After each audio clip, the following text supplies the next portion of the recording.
Good morning. Pastor Mike, Ascension Lutheran Church, Wichita, Kansas.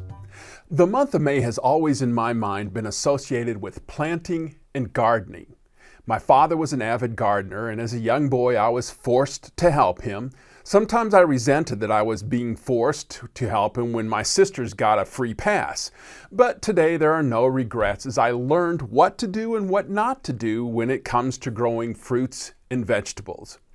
Both sets of grandparents were farmers in Perry County, Missouri, so there is farming in my blood. When I was 12, I started working for a farmer outside Fisher, Arkansas. I had actually been mowing his lawn for a couple years. He farmed around 800 acres, which were mostly planted in rice and soybeans. I was driving four-wheel drive tractors pulling 24-foot discs, duals, and land planes across fields ranging from 20 acres up to 300 acres. At harvest, this 12-year-old would drive grain trucks to the rice dryer. Of course, they could only go about 35 miles an hour. I was big for my age even back then. These next few weeks, though, I want to reflect on gardening and the gospel, using various themes. Today I want to reflect on being a gardener. You may think that you're not a gardener, but tell me if you feel the same way by the end of this devotion. I came across this passage from Mirabel Osler. There is no "the end" to be written. Neither can you, like an architect, engrave in stone the day the garden was finished. A painter can frame his picture, a composer notate his coda, but a gardener is always on the move.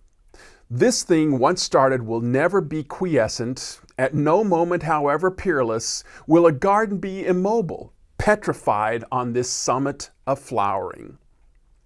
Like I mentioned earlier, my father was an avid gardener, or as Mom used to put it, he was a dirt gardener, which according to her definition is someone who mixes soul with soil and seed. Dad became a gardener because his mother was a gardener. His mother was a gardener because that's how they survived the Great Depression.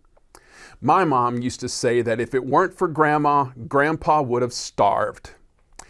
Grandma had a sense of the land, that if you didn't have land, she didn't believe you had anything.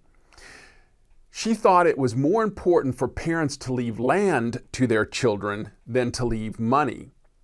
One needed land for life. When I visited my grandparents, they were constantly busy doing chores or working the land in some fashion. It didn't seem like they owned the land as much as the land owned them. Exactly. That is why gardening is not just a vocation reserved for those who work with dirt. It is not only gardeners who should celebrate the first Earth Day, August 30th, the feast of Saint Flacre de Breuil, the 6th century patron saint of gardeners. Gardening is a universal vocation. Why gardening? God calls us all to be earth keepers or gardeners. That is the first commandment spelled out in Genesis, to tend and till the soil. In the garden in Eden, we lived in perfect harmony with God, and the earth was our first sacrament, a small s there. Perhaps that is why we feel most in harmony with God when we are gardening, or, in the words of Phyllis Theroux, I think this is what hooks one on gardening. It is the closest one can come to being present at the creation. The pilgrimage of life is the way back to the first garden, the redeemed Eden, the new creation. A pilgrimage that takes us through some other gardens like the Garden of the Gethsemane and the Garden of the Tomb. Even so, there can be no other occupation like gardening in which if you were to creep up behind someone at work, you would find them smiling. What do gardeners do? They grow things. Teachers are gardeners. They grow curious and creative minds. Pastors are gardeners. They grow souls. They grow communities of faith. Philosophers are gardeners. They grow beauty, truth, and goodness. Politicians can be gardeners when they grow true justice, peace, and security. Physicians are gardeners. They grow healthy bodies. Gardeners are people who grow things. Whatever we do, we garden. When you type at your word processor, you are gardening with words and phrases. When you sit at the piano, you are gardening with notes and silences. When you stand at the stove, you are gardening with meats, vegetables, sugars, and spices. When you gather in a circle and brainstorm, you are gardening with your dreams and desires. There's an old French saying, "Chase away nature and it comes back at a gallop." There are 5 principles of good gardening that Dad taught me that I will use as themes over the next coming weeks. 1, don't get rid of your seed corn.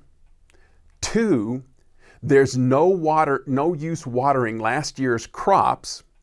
3, feed the soil and the soil will feed you in return. 4, rain is not something you should always come out of. And 5, God doesn't settle all accounts in October. I hope those pique your interest enough to return for the next 5 weeks to see how these gardening lessons have meanings for growing our souls.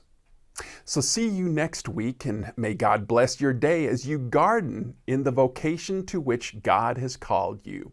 Have a blessed day.